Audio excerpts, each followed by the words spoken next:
अफजल हम शर्मिंदा है, तेरे कातिल जिंदा है। और इसी गलत फहमी का फ़ायदा उठाकर कुछ विपक्षी पार्टियां, जिनको और कुछ असामाजिक तत्व हम बोलते हैं भारत माता की जय, वो बोल रहे हैं भारत मुर्दाबाद।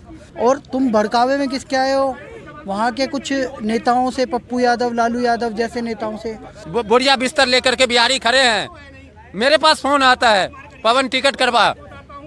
कहाँ से टिकट करवाओ भाई? फैसिलिटी सरकार दे रही है, उसके बाद आप पथभ्रष्ट होके जला क्यों रहे हो देश? सलाम जिंदाबाद, लाल सलाम से जिसका फंड आता है, पाकिस्तान जिंदाबाद, पाकिस्तान से जिसका फंड आता है।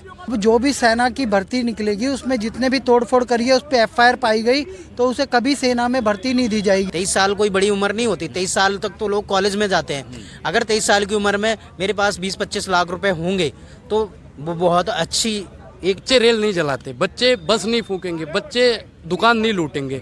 इनके बीच में कुछ लोग जो दलाल हैं वो ये काम कर रहे हैं, और ये हमारे लिए एक सुनहरा मौका है। जो 4 हमारे भाई हैं बहुत जने जो नहीं कर पाते, खुली भर्ती निकलती। ये लोग वही लोग हैं जो CA/NRC में देश को जलाया था, ये लोग वही है जो किसान बिल में देश को जलाया था।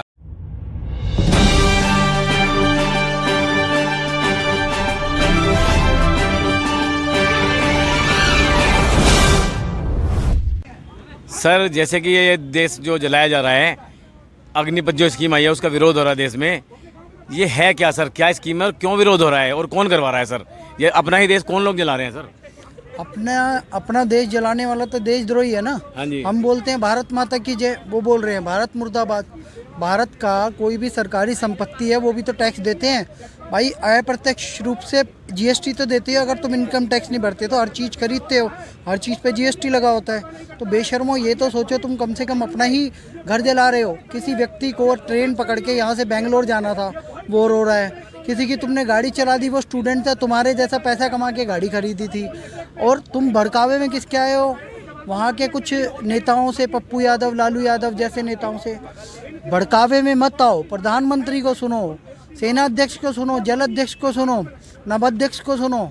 ये जो लोग हैं आर्मी चीफ्स हैं हमारे, ये स्पष्टीकरण दे रहे हैं सिर्फ 3% की भर्ती है वॉलंटियरली, और 30 देशों में वॉलंटियरली सर्विस चलती है। आपके इस देश में सबसे ज़्यादा सुविधाएं दी जा रही है इस सर्विस में, और किसी देश में नहीं है। 10% का रिजर्वेशन फोर्सेस में, CISF, CRPF, इंडियन आर्मी सभी में। और ये सिर्फ जो 3% की भर्ती है ना, इसके अलावा 97% जो भर्ती है वो ट्रेडिशनल है। प्रोसीजर है उसमें 97% भर्ती है सर, और यहाँ पे 3% भर्ती है वॉलंटियरली। और वॉलंटियरली करना इतना ज़रूरी है। देखो 17.5 साल से लेके 25 साल समझ लो या 27 साल समझ लो, क्योंकि 23 साल तक की भर्ती है। 27 साल तक में बंदा अच्छा खासा पैसा कमा लेगा। आप सोच के तो देखिए, आपके पास 12 से 15 लाख रुपए अकाउंट में सेविंग होगा तो आप कोई भी बिजनेस कर सकते हो। और एजुकेशन, आप 10वीं पास में भर्ती होगे, 12वीं पास आपको ऑटोमेटिकली कर दिया जाएगा। आप एक बात ये भी सोचो, आप कोई भी एग्ज़ाम की भर्ती भर सकते हो, आप कोई भी बिजनेस कर सकते हो, आपको लोन दिया जाएगा। इतनी फैसिलिटी सरकार दे रही है, उसके बाद आप पथभ्रष्ट होकर जला क्यों रहे हो देश? अब जो भी सेना की भर्ती निकलेगी उसमें जितने भी तोड़फोड़ करी है उस पर FIR पाई गई तो उसे कभी सेना में भर्ती नहीं दी जाएगी। एक कलंक तुम्हारे ऊपर ये लग गया। अच्छा, कुछ इंस्टीट्यूट वाले भड़काते थे, वो भागे फिर रहे हैं। भाई आप सोच समझ के काम करो। इस देश में कुछ प्राइवेटाइजेशन नहीं हुआ है, सरकारी ही चलती है। रेल भी, LIC भी सरकारी है। कुछ शेयर होते हैं वो हर कंट्री में होते हैं, दे दिए जाते हैं, उसे पब्लिक वो कर दिया जाता है, पब्लिक सेक्टर में डाल के, NSE BSC में डाल के, भाई उससे भी रेवेन्यू आना शुरू हो जाता है। लेकिन बेच दिया, ऐसा कुछ भी प्रोसीजर नहीं है। आप ऐसा ना समझे कि सेना को बेच दिया है। सेना को कोई नहीं बेच सकता, सेना सरकारी है, सेना इस देश की है। आप इस देश के नागरिक हो, किसी के भड़कावे में मत आओ। देश की सेवा के लिए खड़े रहो, देश के साथ गद्दारी मत करो, जलाओ मत, बच्चों की बसों पे पत्थर मत फेंको, और तो महिलाओं पे, नागरिकों पे पत्थर मत फेंको। ये जलाने का काम देशद्रोहियों का होता है, ठीक है? और आपको खड़ा होना है तो देश के साथ खड़े हो। भारत माता की जय। ये देश जलाया जा रहा है सर, क्यों जलाया जा रहा कोई नहीं समझ पा रहा है। कौन जला रहा है, कौन जलवा रहा है, कौन जलाने वाले हैं? एक स्कीम आई है अग्निपथ, आप उसके बारे में क्या कहोगे? देश में हो क्या रहा है सर? ये देखो, अग्निपथ जो स्कीम है उसमें शुरुआत में तो मुझे भी लगा था कि थोड़ा सा उसमें कुछ कन्फ्यूजन है टाइम को लेकर, लेकिन सरकार ने एक नई तरह की योजना शुरुआत करी, जो मे बी फ्यूचर में सरकार ने कुछ सोचा है कि हम इस तरह से आर्मी में कुछ चेंजेस करेंगे। लेकिन 97% जो आर्मी की वैकेंसीज़ हैं वो सेम ही रहेंगी, सिर्फ 3% जो वैकेंसी है वो अग्निपथ के थ्रू ली जाएंगी। तो मेरे ख्याल से इसमें कोई गलत नहीं डिसीजन है सरकार का, ये सही डिसीजन है, क्योंकि 90% तो ट्रेडिशनली जॉब है ना। जो 90% सैनिक भर्ती होंगे, 97% जो सैनिक भर्ती होंगे वो ट्रेडिशनल वे में भर्ती होंगे, ट्रेडिशनल जो आर्मी की भर्ती होती है उसी तरह से होंगे। 23 साल कोई बड़ी उम्र नहीं होती, 23 साल तक तो लोग कॉलेज में जाते हैं। अगर 23 साल की उम्र में मेरे पास 20-25 लाख रुपए होंगे तो वो बहुत अच्छी एक योजना है, लेकिन उसको माइंडसेट अपना बनाना पड़ेगा कि मुझे 4 साल के लिए ही जॉब करनी है। क्योंकि 97% ये एक्चुअली क्या है कि सरकार को यहाँ क्लियर करना चाहिए आके कि 97% आपकी जो जॉब है वो ट्रेडिशनल ही रहेगी, सिर्फ 3% लोगों को जो 3% जॉब है उसके लिए हम अग्निपथ योजना ला रहे हैं। तो लोगों को समझ में आएगा कि सरकार एक्चुअली में करना क्या चाह रही है। और इसी गलत फहमी का फ़ायदा उठाकर कुछ विपक्षी पार्टियाँ, जिनको और कुछ असामाजिक तत्व उसमें घुस जाते हैं, वो जलाते हैं ट्रेन को। कभी भी एक स्टूडेंट नहीं जलाएगा, उसे भी पता है कि हमारी प्रॉपर्टी है और वो इस चीज़ को नहीं वो करेगा।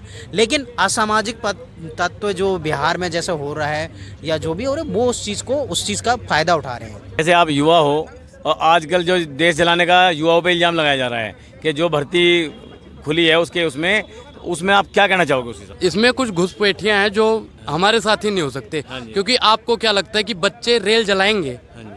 ये एक बहुत बड़ा मुद्दा है। बच्चे रेल नहीं जलाते, बच्चे बस नहीं फूकेंगे, बच्चे दुकान नहीं लूटेंगे।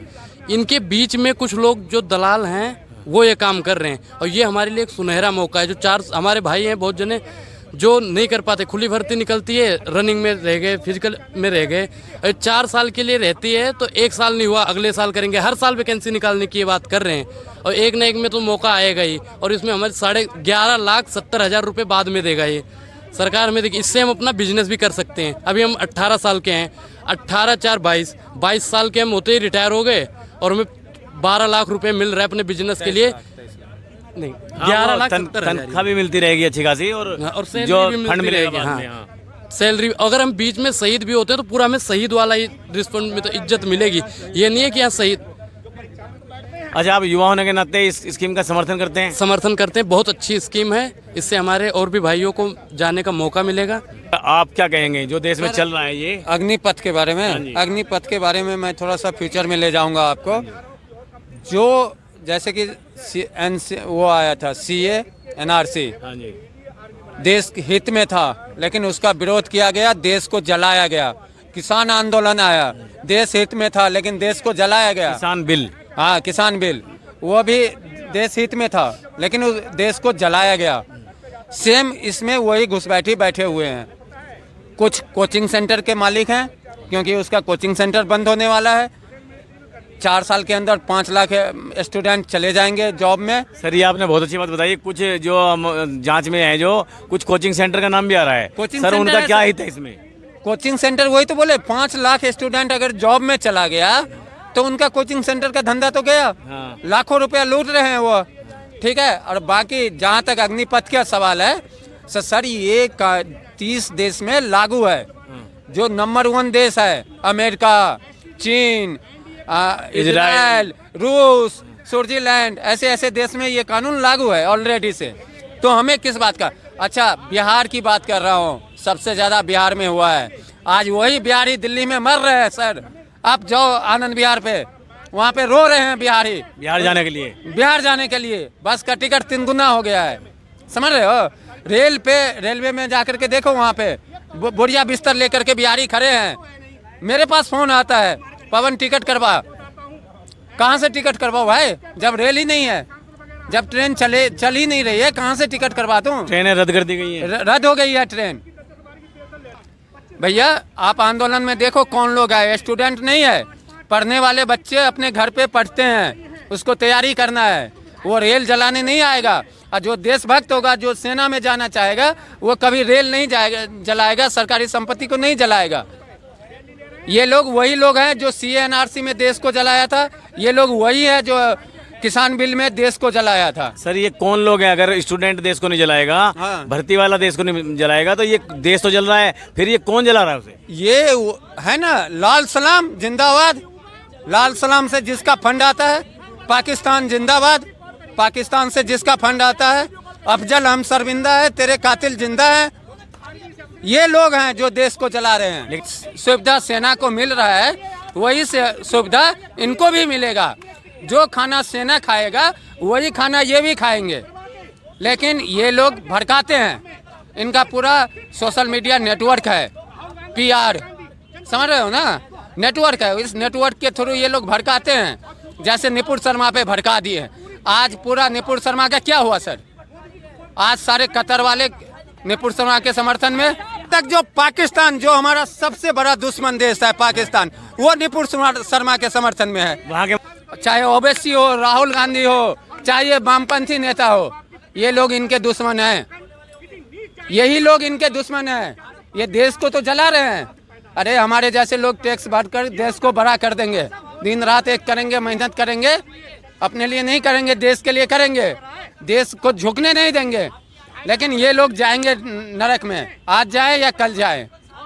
पर्सनली आप इसका समर्थन करते हो स्कीम का? समर्थन करते हैं सर, जी जान से 100+ पॉइंट पर समर्थन करते हैं।